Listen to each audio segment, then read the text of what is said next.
Hey friends, welcome back to Belle's Library. Today I am going to do the book journey tag. This tag was created by Katie at Books and Things.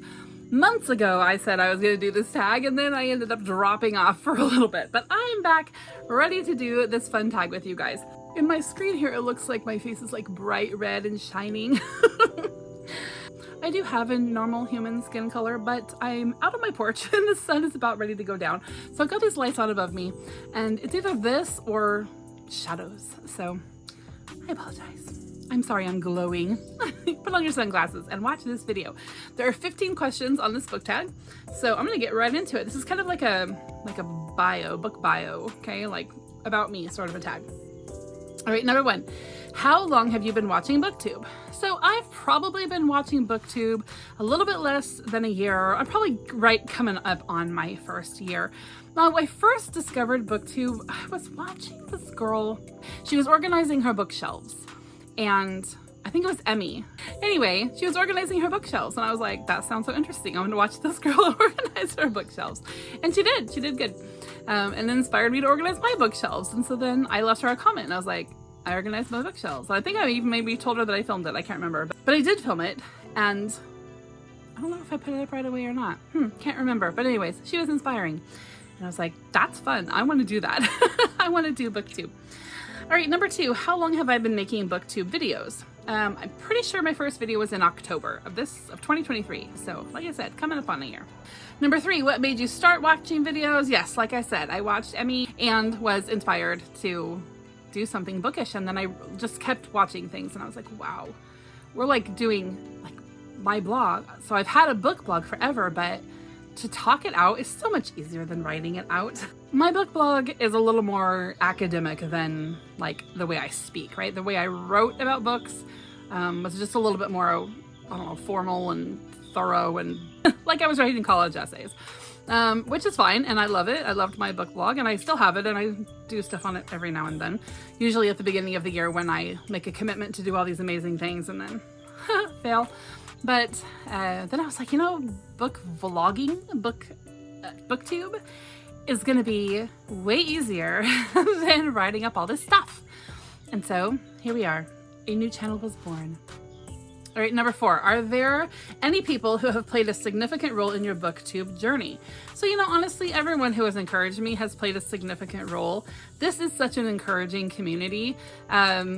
When I was doing Historathon quarter 2, I ended up joining the Discord. I haven't been on there forever, but I got on the Discord and like right away, like all these people were just welcoming and like, hey, glad you're here. Hey, I watched your video. Hey, good job. Hey, what are you reading? Like they were just interested, right? They were just friendly and kind. And I love that. I love that we're not like all competing, which would be weird. You know, like we're rooting each other on like, hey, good job. You should read this, you should read this. Like, it's just, I love it. I love this community so much. What I really love also about it is that it's like, we don't all read the same stuff, but we can all still get along, right? We unite in our love for reading and our desire to talk about the stuff we love, right? And so a lot of my favorite booktubers do not read anything like I read. We are very different in our reading tastes, but I just love them because it's just so nice and interesting and it broadens my horizons, and every now and then I pick up something that I never would have thought to pick up, and usually I love it. All right, number five, what kind of books do you like to read? So I read pretty broadly as far as topics go. For me, it's more about content is what I'm more careful about, like objectionable content, okay? So like I don't like to read a lot of profanity. Like I will read it if it makes sense. Like if the guy is literally driving off a cliff, like I would be shouting profanities probably. You know, I hope that I wouldn't be, but I probably would be. All right, so like if it makes sense in the book that somebody would, you know, have a slip of the tongue and say something that's not very nice or polite, like I get that, but just to throw it in there for the sake of it, or, you know, just something that just like foul mouth all the time. I don't know. I don't like that in real life. I don't like that in my books. It's annoying. It puts a negative atmosphere in my, you know, space, and I don't like that. I can't read anything that has to do with violence against children. I really struggle with anything. I mean, I don't even like to read books that have children in them unless they're like literally a kid's book, like, you know, The Wizard of Oz or Alice in Wonderland or something, because I am so afraid that something's going to happen. It's going to wreck it, because I really struggle. I've lost children. I have a lot of children, so I worry about them. I got half my kids are out of the house. And so there's a lot of things that can cause me worry. And so I don't need to be entertained by worry either. So I don't like to read about negative things with kids. I don't like to read like a lot of like just, you know, raunchy stuff. I hate romance novels. So that's all the stuff I don't like to read. I do like to read classics, or what would be considered classics, old books, basically, pretty much anything that was written before, like about 1970. Sorry, Mom. I kind of count as a classic. That's like 50 years ago, right? So I like to read old stuff. I wouldn't say the older the better, because once you get like earlier than Jane Austen, I don't know, I struggle. But anyway. So I like to read historical novels. I like to read historical fiction, but I'm really picky about it, just because some of it's just so ridiculous, right? So I'm really picky. I like to read what would be considered like literary fiction. So it's stuff that's just well written, right? And there's just something that's really kind of deep and thorough. I do like to read, for my cozy reads, I like to read like mysteries, like cozy mysteries. I am on an Agatha Christie kick right now. If you saw that video that I put out like, I don't know, a week ago or something. I've been reading a lot of Agatha Christie's this summer. I like to read just like those kind of silly books that have like, you know, it's a bakery mystery, or it's a library mystery, or it's like a tea shop mystery or something. I do like to read those kind of in between really heavy stuff, because what I read is usually either really heavy stuff or really like things that you have to kind of really push your way through, something that you need to read with a dictionary usually. And so I like to read those kind of on the in-between times, right? So that I can kind of like clear my brain, cleanse my palate before the next book comes along. All right, number 6, how has that changed since you started BookTube? So obviously I have been introduced to a ton of new titles. But I've also been motivated to build a library and just get my books out where I can see them, so I can see what I have. So I did do that. I have a room off my living room that is just kind of like I don't know what it was supposed to be, just like a second sitting room sort of a thing. And for a long time, it was kind of a craft / office / whatever dumping room. It's open to the rest of the house. And so then it was my husband's work room for a while during, you know, the pandemic and everything. He worked from home for a long time, and so he worked it there. And then it was a bedroom for a short time. And so when I got everybody out of there, I set up bookshelves all the way around it and started a library. I have since taken a corner of it to make into a sewing area, because I have an Etsy shop that is just like exploding in craziness, and so I needed a place where I can regularly sew on a daily basis. But the rest of it is a library. It's all set out so I can see everything I have. And just like I just got done making a different video a couple of minutes ago, and as I was preparing for that video, I needed a lot of books to show in the video. And I was just kind of going around my library with my little library cart, picking things off the shelves, and I knew where things were, and I know where I need to go to put them all back, and it's just so nice to have it all organized. That was something that was inspired by BookTube. It's really caused me to read a lot more of my nonfiction, because I have a lot of books in this house, but they were scattered around. And now that I can have them all nice and organized, then I can see what I have in each genre and subject, and just, you know, kind of go on a binge read of, you know, whatever it is that I want to read about. We have all of our school books arranged also in a separate part of our house. That is a whole wall of probably 5 or 6 like 5-shelf bookshelves, those tall ones, full of all of our school books. So that's really fun to have all those resources for my kids kind of out there and accessible as well. So all that was inspired by BookTube and whatever backgrounds you guys have going on in your videos. It's been pretty cool. All right, number 7, what kind of videos do you most like to make? I most like to do tags. It's kind of like free content, right? Like, here's your questions, answer your questions, bam, you're done. I love tags, and I like talking about myself. And I like thinking about myself, right? I like thinking about, how does my mind work? Why do I like this? Why am I, you know, more drawn to this or that? And so tags just kind of make me do like a self-reflection sort of a thing. And I love self-reflection. In fact, when I get done with this video, I'm going to write in my journal for a while so I can self-reflect on paper. Number 8, how has that, the kind of videos I make, I guess, How has that changed since you started on BookTube? And do you think your video making style has changed over time? Okay, so I do have another, I think this probably only applies if you've already been making videos somewhere else.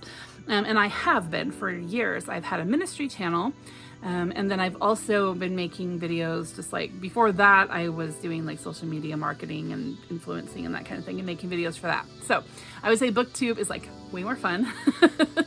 Even though I am currently making videos on my ministry channel as well, this one is just, there's no pressure, right? It's fun and the comments are way nicer and nobody's telling me I'm wrong or trying to convert me or whatever. So that's been really nice. So the ministry channel, I honestly think, I do that because I feel like I should be doing that. I feel like it's something that, that God has called me to do. But the BookTube channel is just something I do just for fun. And I can be dorky and nobody cares, I don't think. If you do, you're just clicking off, right? So I do think that having this channel has helped me, though, to be a little less formal on my other channel. Before I started this channel, I would script just about everything I did on my ministry channel, and it was very teachy, and it still kind of is, but I've been able to open up a little bit more just on a personal level on that channel. And I think part of that is due to this channel, because on this one, nothing is scripted. I'm just like on you. Just whatever comes, whatever comes up, whatever's on my mind, I say it on this channel. And so it's given me a little bit more freedom on that other one. All right, number 9, do you script and or edit your videos, and has that changed over time? So only on tags. I write out kind of a general idea of what I want to say on most tags. Some of the tags, like the whole idea is that you would just be spontaneous. So I don't script those ones. I probably don't script those ones. Not always, but I don't script anything else on this channel. Like if I'm going to do a book review or something, I might reference back to my Goodreads or reference back to my Storygraph notes or whatever, but I don't like script, I don't read it like word for word. And I don't usually like think about what I'm going to say ahead of time on that one. I just kind of reference, because a lot of times if I'm doing like a wrap up for the month, I've got like, 10 or 11 books on there. So it's nice to have a reference to my Goodreads. But for the most part, no, they're not scripted, but they are edited, okay? Because I do a whole lot of like drinking my water bottle and scratching my face. And sometimes there's like something weird going on, like a kid comes out here to tell me goodnight, and so I stop and tell them goodnight. Or maybe like I have to go take care of an emergency. There's all kinds of like things that happen during these videos. And I'm outside, so, there's sneezing depending on the time of year.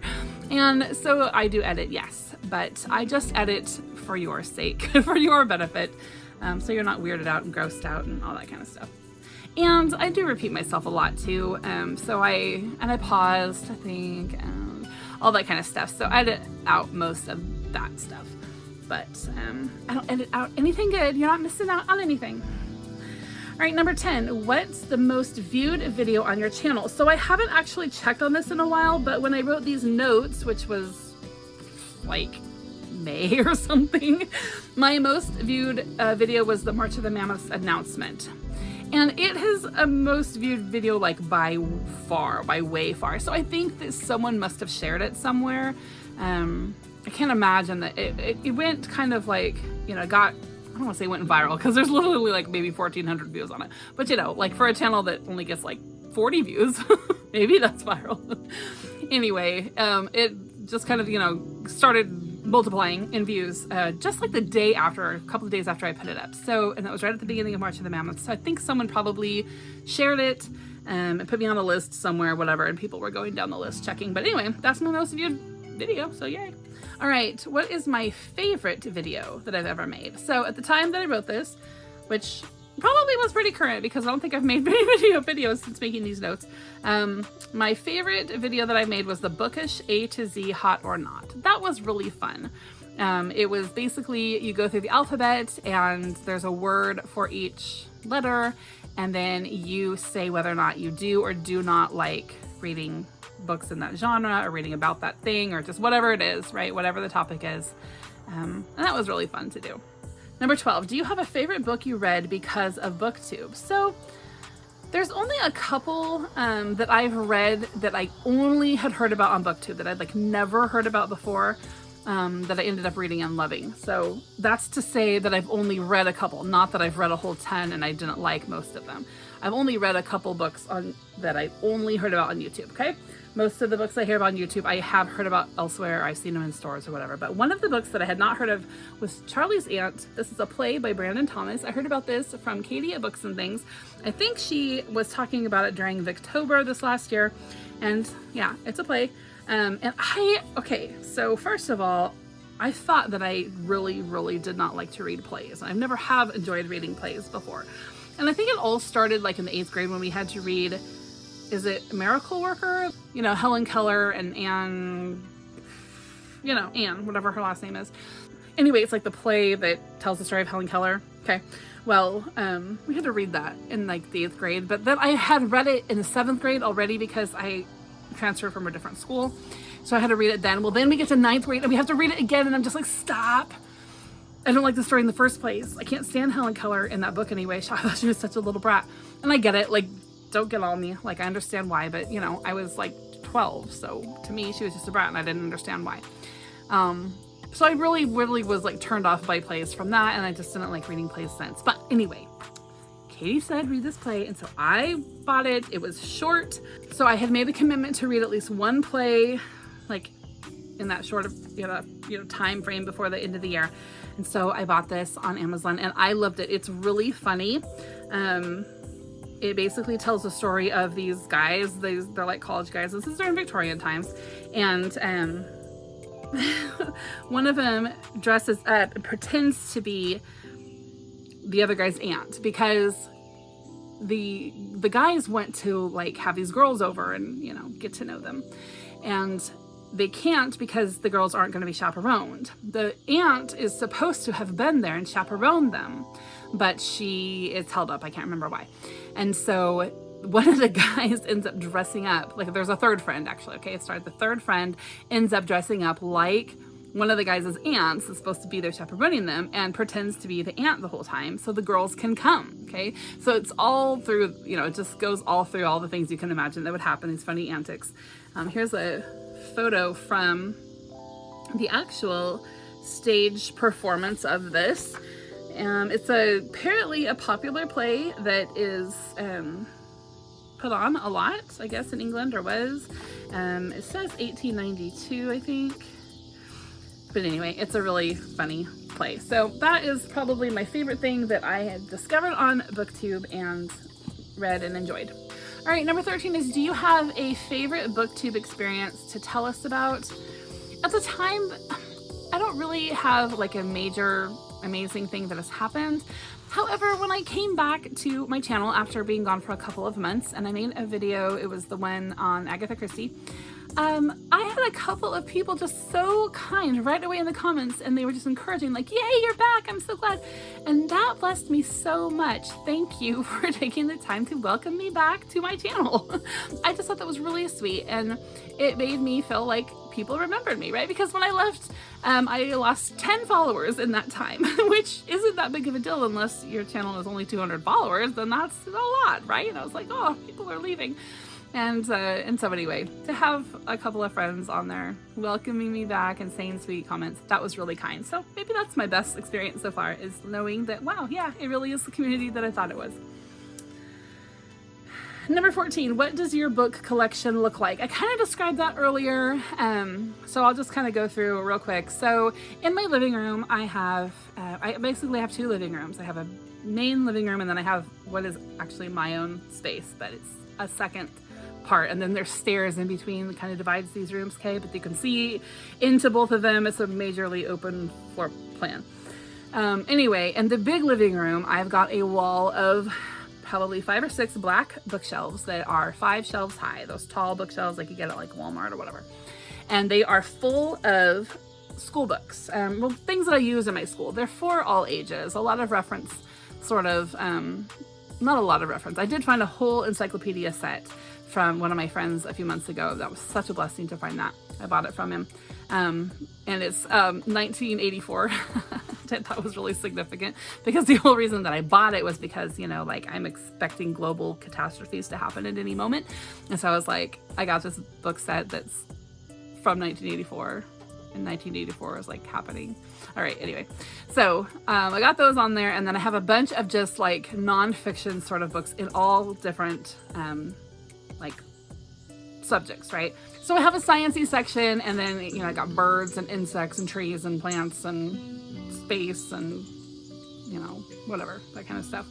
And then I'll have like another section that's all history, and it goes, I have it all set up in order from the earliest history that I have on there to the latest, and, you know, all that kind of stuff. And so I've got all that set up. There is probably, I don't know, I would say there is probably 1,500 books or so on those shelves. One of those shelves is all the kids' like childhood books too, like all their like little books, not chapter books, but like younger kid books. Okay, so there's probably 1,500 books, maybe a little bit more on those shelves. All right, then I have a big tall shelf in my living room. It has like 6 shelves on it, and most of those have books on them. There are some vintage and antique children's books, like storybooks on there. I've got like a few books on like having tea parties and entertaining sort of things. And then my Bronte collection is on there. And a few other Victorian era books are on there. And then some books on homeschooling and homemaking, just a couple. I've been doing this for a long time, so I don't have a whole lot of books. So anyway, that's on that one. And then also I have like picture albums, so those count as books on that shelf. And so then I have another 5-shelf bookshelf in there also that is packed out with cookbooks and like homemaking type books, but they're mostly cookbooks. But there's like some fix-it things, like, you know, if you like carpentry or plumbing sort of reference books, because, you know, we are going to lose the internet soon and be in a global catastrophe. So I have some books to help me do basic things when that all happens. All right, and then in my library area, which is that second living room place, that's where I have the majority of my collection. I have 2 short shelves full of children's chapter books, and then I have about 6 tall shelves that has all of my nonfiction books that I'm not using for school or that I don't, you know, want my kids to read yet, that kind of thing. And then I have a section that is all of my biblical and religious studies reference books, because like I said, I have a ministry, so I've got, you know, some books on there that is kind of used for research. And then I have several shelves that are all fiction. One of them is all of my antique, vintage, hardback books that I'm collecting, things from my childhood.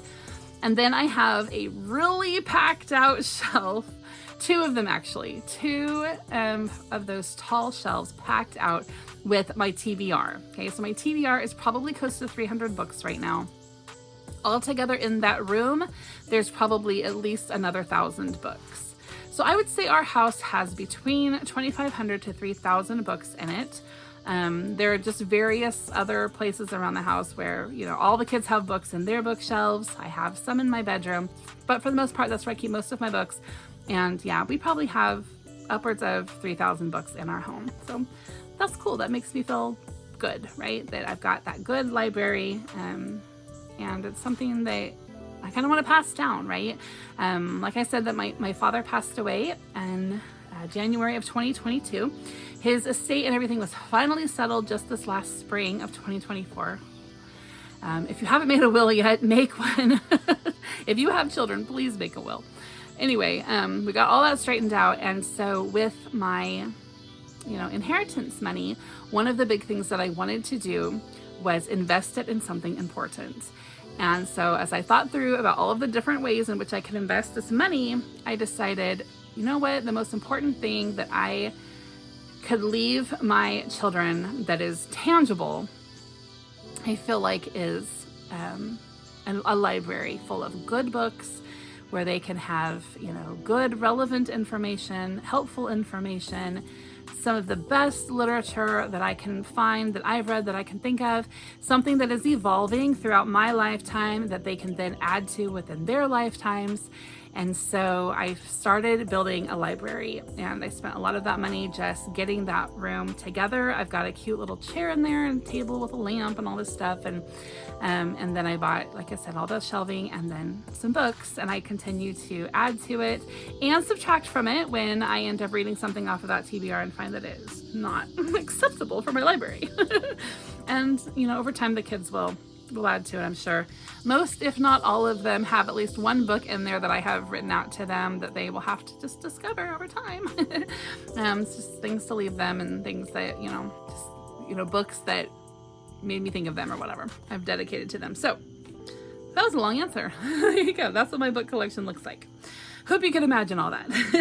All right, last question, number 15. What advice would you give to new people starting a BookTube channel? All right, so I got two things. The first thing is read what you want. Someone will relate to what you're talking about, and even if they don't, they're going to be interested to learn about something that they're not aware of, to hear from somebody that's not their same old echo chamber that they live in, right? So read what you want. Don't feel like you have to read something just so you can talk about it. Unless, of course, you really feel like you will have a lot to say. That's the whole point of reading it, is because you want to talk about this book. Fine. But just because famous booktuber lady so-and-so said, hey, this is a great book, and you look at it, you're like, I don't know, that's not really up my alley, but famous YouTuber lady, just read what you want. Let her talk about that. You read and talk about what you want to talk about. Okay, that's the first one. The second one is don't focus on your numbers. Now, I know I just said I lost 10 followers. That would mean I'm looking at my numbers. It is right there in black and white in front of you. You can't miss it, but don't get discouraged. Don't focus on it.